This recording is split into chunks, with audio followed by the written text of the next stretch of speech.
Dear students of class 9, let's start the new lesson in civics, that is constitutional design.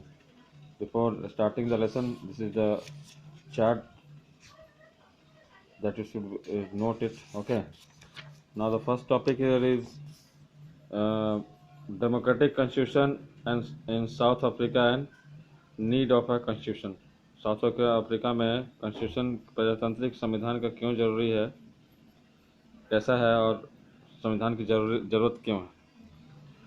ठीक है, पहला grammatic constitution south Africa, इसके बारे में जानिए पहले आप। South Africa was colonized by the Europeans during the 17th and 18th centuries, है ना। साउथ अफ्रीका में फिर यूरोपियन, जैसे यहाँ पर हम भारत में थे अंग्रेज लोग थे, वहाँ भी यूरोपियन सब थे, उसमें अंग्रेज भी सब थे। 17वीं 18वीं शताब्दी में पूरा अपने कब्जे में रखे थे, अपने अधीन रखे थे। The trading companies occupied it with arms and force. वहाँ ट्रेडिंग कंपनी जो थे उसको पूरे साउथ अफ्रीका को हथियार से और ताकत से अपने, है ना, उसको अपने कब्जे में रखे थे। Large number of whites had settled in south Africa and became the local rulers. और इसी का नतीजा हुआ कि जो कंपनी का रूल वहाँ आ गया, ऐसे जैसे क्रिश्चियन लोग, गोरे लोग जो थे वहाँ पर आके बस गए साउथ अफ्रीका में, और वहाँ के लोकल शासक भी बन गए, वही लोग शासन करने लगे। Now the next term is here, the term apartheid. What is term apartheid? Apartheid का मतलब होता है apartness, मतलब अलग अलग करना, बांटना, नीच दिखाना। It was policy of racial discrimination, मतलब रेशियल मतलब वही नस्लीय मतभेद करना। फॉलोड इन साउथ अफ्रीका में नस्लीय मतभेद हुआ, जैसे गोरे काले का मतलब, ये गोरा है वो काला है, गोरा मतलब गोरे क्रिश्चियन है, काले क्रिश्चियन है। It was a system which restricted social contact between the races, enforced the segregation of public facilities and the suppression of educational standards, created race, मतलब इसका नतीजा हुआ कि पूरा सब कुछ बंट गया वहाँ पर, है ना। पूरा race impose the segregation of public facility, जितना पब्लिक फैसिलिटी थे, स्कूल कॉलेज रोड अस्पताल सब अलग अलग था। And separation of educational standard, education standard भी सेपरेशन था, मतलब कि उनके लिए जो गोरों के लिए अच्छा सिस्टम था, इनके लिए ठीक सिस्टम नहीं था। इस तरह से क्रिएटेड स्पेसिफिक जॉब कैटेगरीज, यहाँ तक जॉब कैटेगरीज भी, मतलब जिस गोरों के लिए जॉब का उनको लिए जो अच्छा जॉब था और कालों के लिए छोटा वाला जॉब था, इस तरह से था। Restricted the powers of non white unions, denied them voting rights, और जो काले लोग थे उनको वोटिंग राइट्स भी नहीं था।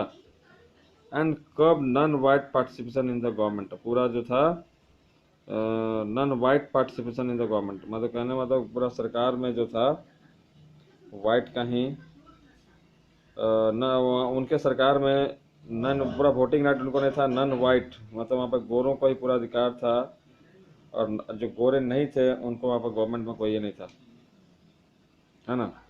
जो गोरे नहीं थे उनको सरकार में कोई हिस्सेदारी नहीं थे। The apartheid system was particularly oppressive for the blacks. Apartheid system जो था पूरा काले लोगों के लिए जो था ऑप्रेसिव था, मतलब उनके लिए दबाव भरा था पूरा, वो लोग, है ना, उनको दबाया रखा जाता था, उनको कोई इस तरह की फैसिलिटी सुविधा नहीं मिलती थी। They were forbidden from living in white areas, यहाँ तक कि जो गोरे लोगों के एरिया थे वहाँ पर उनको रहने नहीं दिया जाता था, वो लोग, उन लोग का इलाका रहने का अलग था। They could work in white areas only if they had a permit, और वो गोरे के क्षेत्रों में तभी काम कर सकते थे जब इनको परमिशन मिलता था, परमिट मिलता था, पास मिलता था, इस तरह से कुछ था। Train, buses, taxis, hotels, hospitals, schools, colleges, libraries, cinema halls, theatres, beaches, यहाँ तक समुद्री बंदरगाह, है ना, बीच जो, है ना, swimming pools, public toilets were all separate for the white and blacks. पूरे इन सभी चीज़ जितने फैसिलिटीज ऊपर डिस्क्राइब किए गए सब जो गोरे काले के अलग अलग था। दिस वॉज ऑल्सो सेग्रीगेशन, इसको सेग्रीगेशन कहा जाता था, सेग्रीगेशन बंटवारा।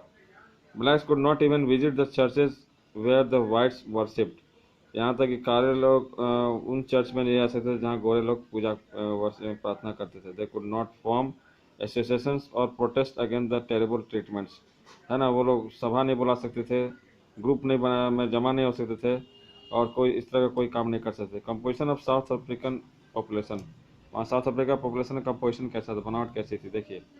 The native people of South Africa and black are black in colour, जो एक्चुअली वहाँ जो वासिंदा थे साउथ अफ्रीका वो काले थे। They constitute 3/4 of the population and were called blacks, पूरा जितना आबादी था साउथ अफ्रीका उससे 3/4 केवल काले थे, 1/4 गोरे थे, और लोग काले थे। Besides blacks and whites there were people of mixed races, और गोरे और काले के अलावा कुछ ऐसे भी लोग थे जो मिक्स थे, मतलब जो गोरे काले का कलर था ना, 20-20 कलर के थे, who were called colored, जिनको कलर्ड के नाम से जाना जाता था, and people who migrated from India, और वे लोग जो थे ऐसे लोग थे जो भारत से माइग्रेट होकर वहाँ पहुंचे थे, ठीक है।